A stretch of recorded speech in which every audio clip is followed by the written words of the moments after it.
Konnichi, what's up, fuckers? Kyore, I'm looking at some more obscure Japanese games, and I found an emoshiro interesting one. This one's called Kani Man vs Mecha Monkey, or Werecrab VS Mechanical Monkey. Let's take a look at what this game has to say for itself. Unforgivable! This time's monkey-crab battle was horrible, wasn't it? The Kani Man clan was thrown down to the fiery pits of the Nabe by the Mechanical Monkey Squad. Will Kani Man, bereft of his clan, throw or be thrown down? The battle for revenge starts now. Monkey Crab Battle, or saru kani gassen, is a Japanese folktale. I can explain that folktale while I play the game. Features exhilarating action with Kani Man vs the Mechanical Monkey Squad. Who will throw down and who will be thrown? A total of 40 waves with huge bosses and several gimmick stages. Diverse Kani Man action. Move, dash, jump, attack, aerial attack, bubble attack that stops movement, far-reaching chestnut bomb, one-hit KO special summon attack, and more. Different team formations allow for different variation combos. Heroically defeat the accursed Mechanical Monkey Squad with consecutive combos. Doesn't the sound of all that get you pumped up? Let's jump right in and get Hajime started.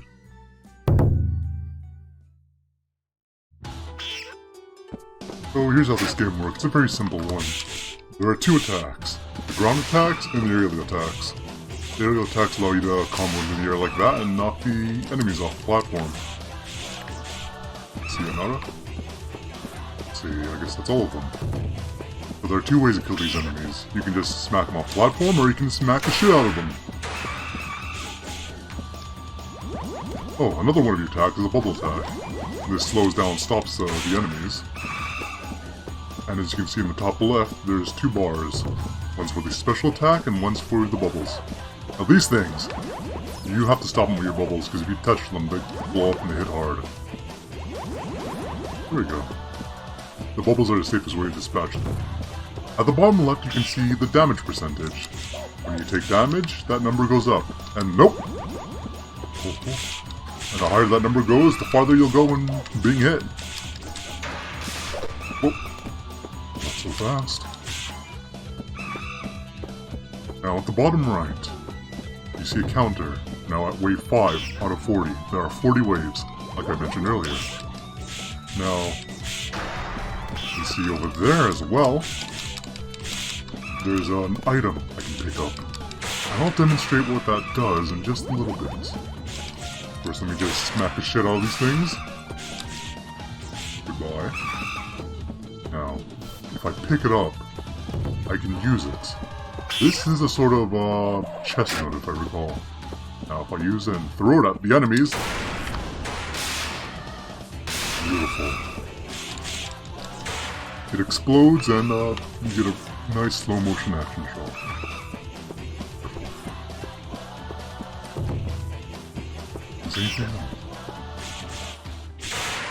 Now, the more you progress, the more the enemies start to change things up. There's not too many different types of enemies, however. These mechanical monkeys are the things you'll mostly fight. Just smack those things once, they'll go down. There we go. Those lasers don't harm you though. Your damage percentage doesn't go up, but you will be stunned for a short amount of time. These things are a pain in them. You can just keep smacking them down, knock them back, or you can, whoop, let me hit you. Use your aerial combos and knock them a good distance away, if you can get out to hit off. Fine. I don't believe the bubble attacks really do much, though, so no. There we go, you just knock them down. This seems to be the only way you can destroy them as far as I can tell. They're very tough. And there's a persimmon fruit. Pick it up and you recover 25% of your damage. Just like that. No! There's also a dash. Oh, and now I'm stunned. Monkeys are too stupid though.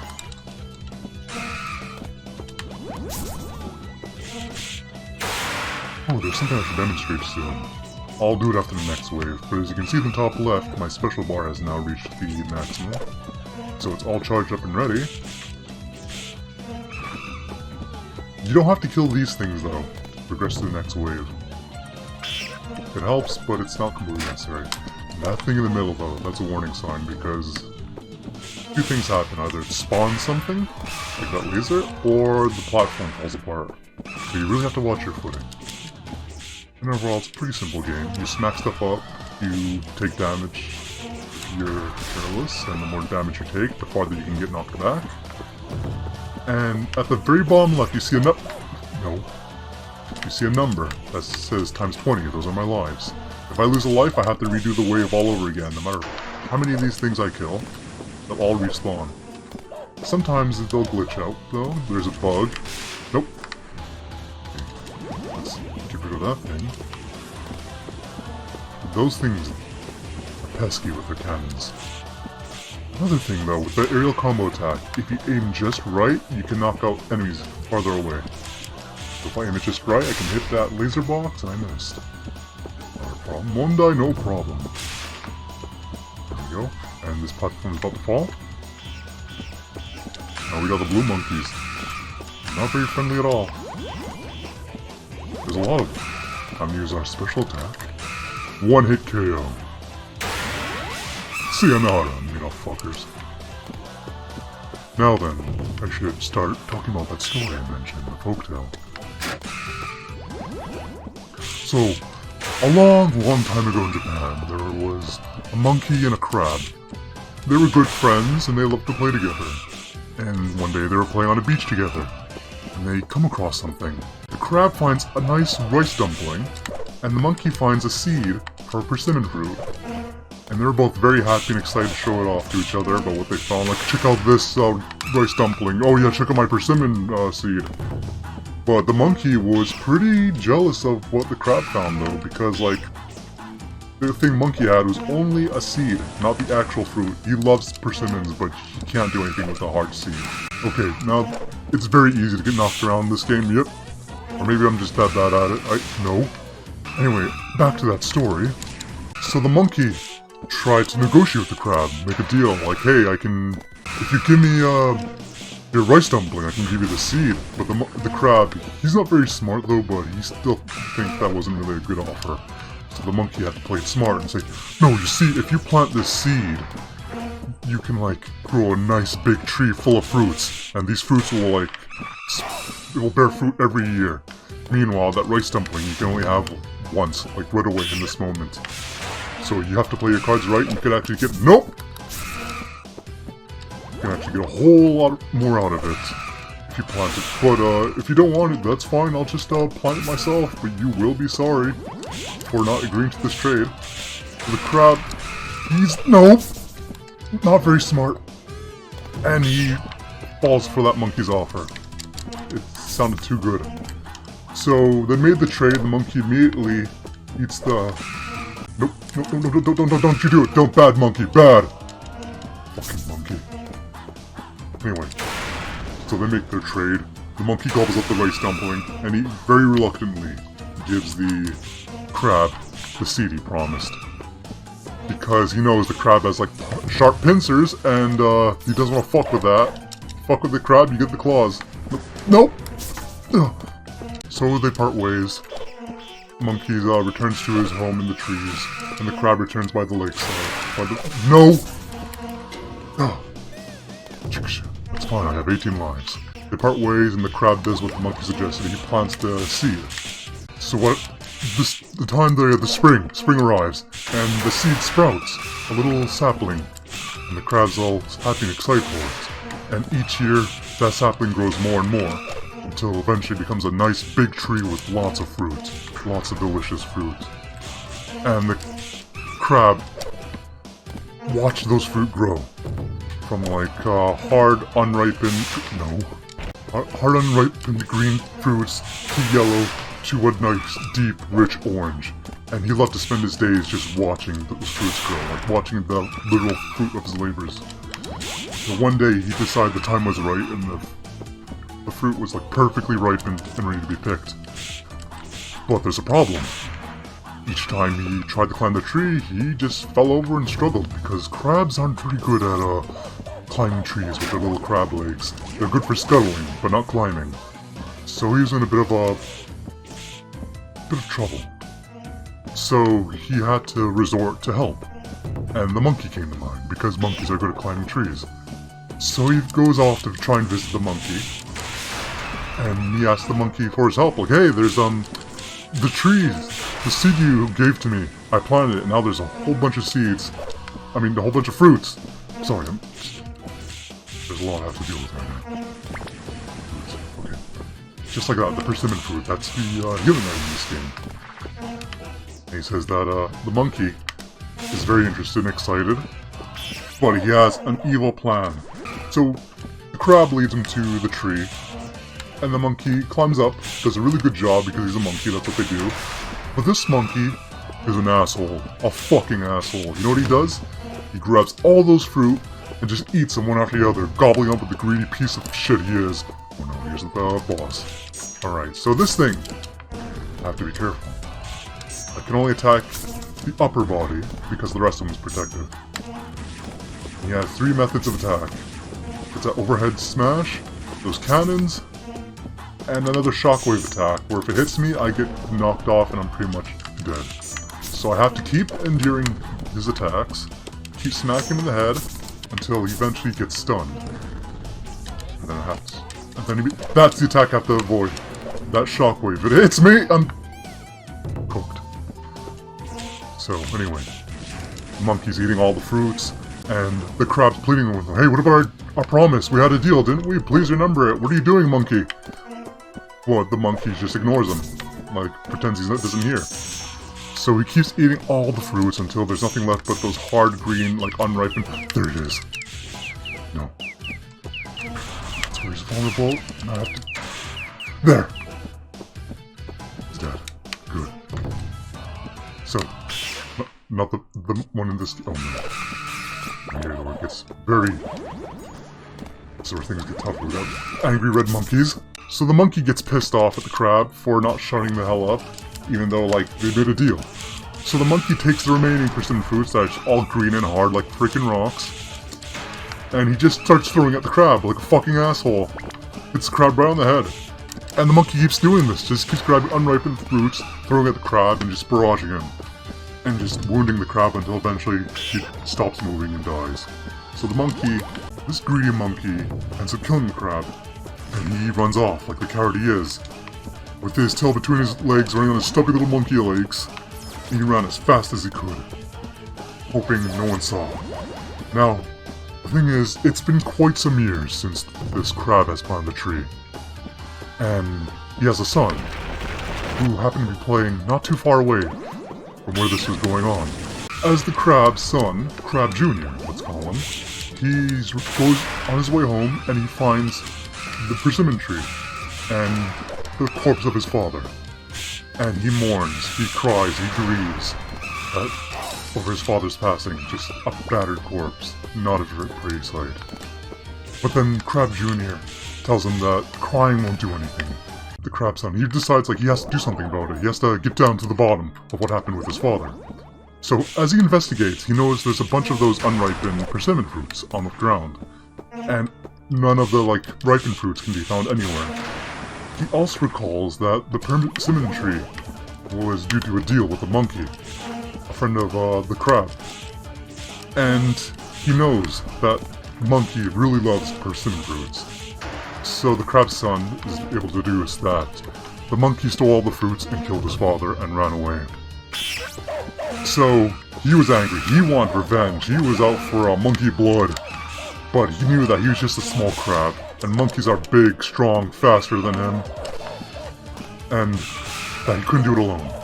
He couldn't be blind by rage because he stood no chance against a monkey. The monkey was too smart. So he had to be smart too. He knew he needed help. So the first one he went to is a stone mortar. Mr. Mortar, which is an old friend of the crab. Stupid monkeys are just killing themselves here. No, come on, come over here. I dare you. Come on. Come on, you're stupid. Anyway, he goes to Stone Mortar and cries and tells about like what happened to his father and how the monkey was involved. And Mr. Mortar is not like this. He wants to help enact Crab Jr.'s revenge. Bring justice to the crab. So, Mr. Mortar has some friends of his own as well. It's, Bee and Chestnut. And Chestnut happens to get that spiky chestnut I've been throwing at these enemies. And I'll go into more detail about that later, as you see in the story.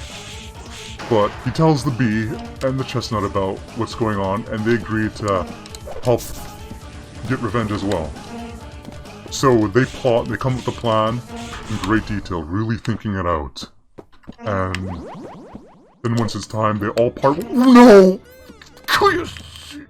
So they part ways, and Mr. Mortar helps Crab Jr. bury his father.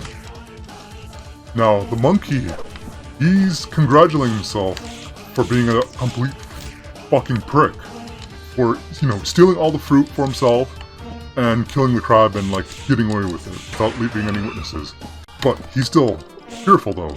He's cautious because he knows that if anyone did see that he'd be in a lot of trouble, he'd fear the consequences, especially, like, the crab's family. Because that crab wasn't just any crab. He was the chief of the crabs in his home, his village. So he stayed in his home, just kind of shut himself away for days and days on end, just fearful. No! Fucking. Alright, let's play it safe. This attack is a mortar. That is Mr. Mortar right there. And right here is the chestnut. The monkey's alone at home for days and days, but he doesn't like this lifestyle. He's a monkey. He loves to be free. He loves to run around and be a piece of shit. So he gets sick of this lifestyle. And he tells himself, like, what do I have to be afraid of? Like, no one saw me. The crab, I surely killed him. And, you know, dead crabs can't speak. If they're dead, like, what the hell can you say? So, he's sure that he's safe. But, he's still not completely sure. Fuck! He still wants to be cautious. So he finally steps out of his home.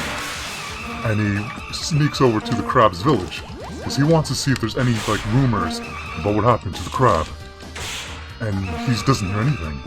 As far as he knows, like, everyone... life goes on in the village. And so the monkey feels safe and confident that no one's gonna find out about what he did.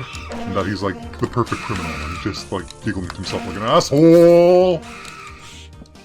Let's clear this. No, I don't have enough... No, you fucking monkeys! Mess with this crab.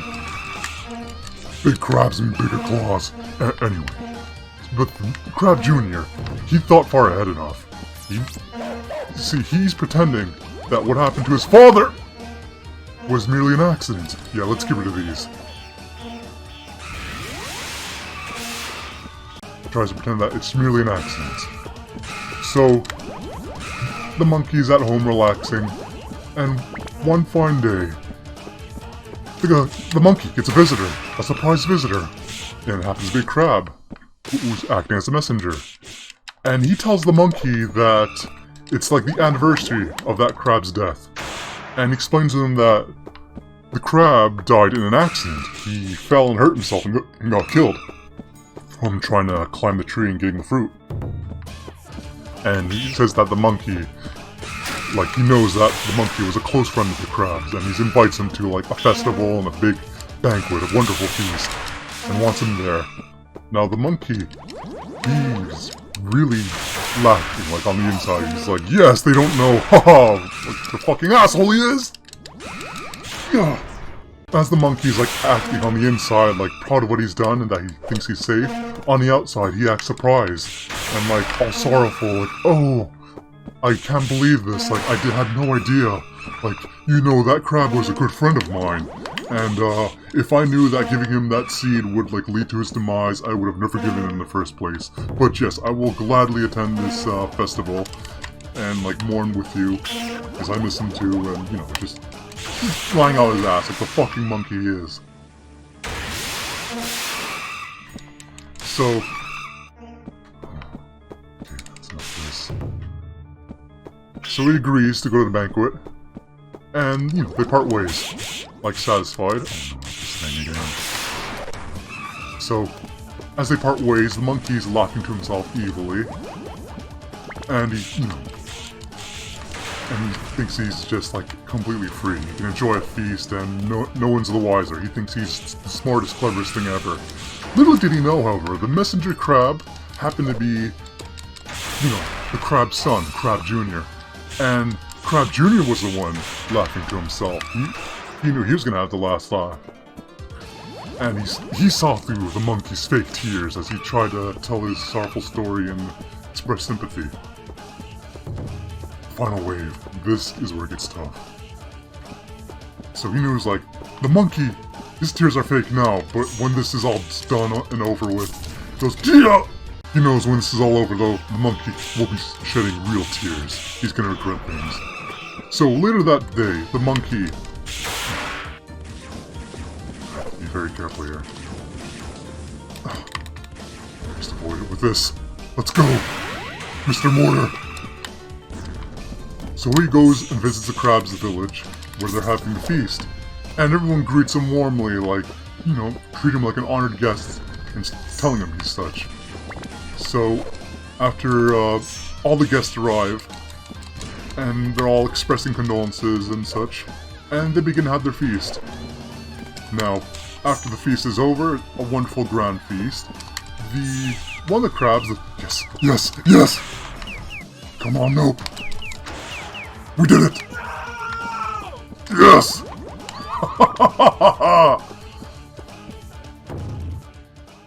Victory. I did it. Now, back to the story.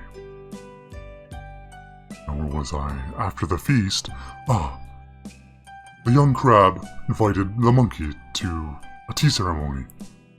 Just to have some tea and drink and such. So he leads him to the room, and he leaves the monkey behind. Now the monkey's waiting and waiting patiently, but the crab has not returned.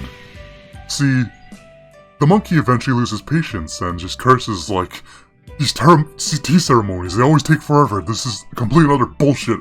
I'm thirsty right now, I drank so much sake, and, he's just being an ungrateful little piece of shit. Like, that's how the monkey is. So, he approaches the fire where there's a kettle boiling water, and goes to help himself and pour some hot water, but then suddenly from the ashes, something pops and hits the monkey in the neck. It was Chestnut. Now if you notice in the game that Chestnut was on fire, it was referencing this attack, the Chestnut's attack. Now this takes the monkey by surprise, and he jumps back, and then Bee appears and stings the monkey in the cheek. The monkey, he screams and howls in rage. He doesn't know what's going on. His face is hurting, his chest is burning. So he just screeches like the little bitch he is, and he tries to run away and escape. Now, at the gate of the village, there was Mr. Mortar, waiting for the monkey to arrive. And as soon as the monkey reaches, he jumps and lands right on top of the monkey's head, crushing him like a cartoon. He makes like the whole anvil sound effect as well. But... however, he's trapped under Mr. Mortar, crushing that fucking monkey. And Monkey can't move, he's in so much pain, and he's trapped. That's when the young crab approaches him, finally. Crab Jr. And he says, "Do you remember now that you've murdered my father?" The monkey says, does this mean you are my enemy? And Crab Jr. says, "Of course." The monkey, he tries to wriggle out of it, saying, "It was your father's fault, not mine. Please let me go," begging for his life. But Crab Jr.'s had enough. "So still you lie? Then I will put an end to your breath. This will be the last." And he cuts the monkey's head off right there with his crabby claw of vengeance. He exacts his vengeance, and the monkey meets his well-earned punishment. And so ends the story. With the monkey and the crab's death, Crab Jr. getting his vengeance, and all is well. The end. This is the first time I've told such a story. I don't believe I'm a very good storyteller, but I hope you enjoyed. And perhaps if you'd like me to tell more folk tales, let me know. And I'll do my very best. Ganberimasu.